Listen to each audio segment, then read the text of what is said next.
I came to North America when I was 17, just by myself, and I had like a few $1,000s in traveler's checks back when traveler's checks were a thing, in Canadian dollars.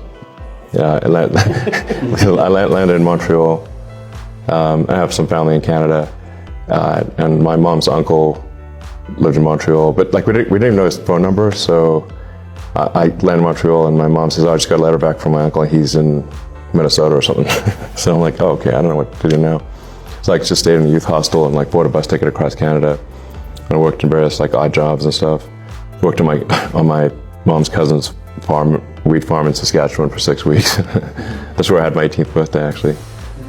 Worked in the lumber mill, chainsawed logs, and did various odd jobs. And then went to college in Canada for a couple of years. I paid my own way through college, by the way. So, but in Canada, it's like easier because the college is more subsidized, and I was a Canadian citizen through my mom. So, and I got some scholarships and loans and stuff, and then I applied to the University of Pennsylvania, and didn't think I'd be able to go because tuition is really high, but they gave me a scholarship and loans and stuff, so I was able to go there. I graduated with about $100,000 in student debt, and was going to do grad studies at Stanford, and decided to put that on hold to try starting an internet company. I tried to get a job at Netscape, but they didn't. I sent my resume and didn't get any response.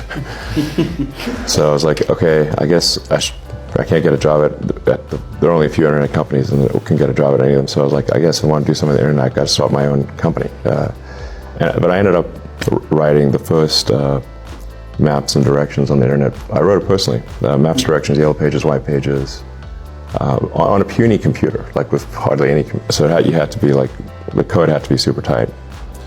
I even have some patents on like maps and directions and yellow pages and white pages and stuff from ages ago. They're lapsed now, but that company ended up getting bought by Compaq for about $300 million. And I own 7% of the company, so I got like $20 million from that. Put most of it into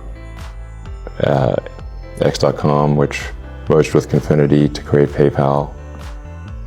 And then I got about $180 million from that.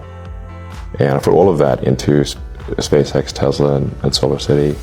I just basically kept all the chips on the table and just like, let's play another round. But most people take the chips off the table, or at least some of their chips.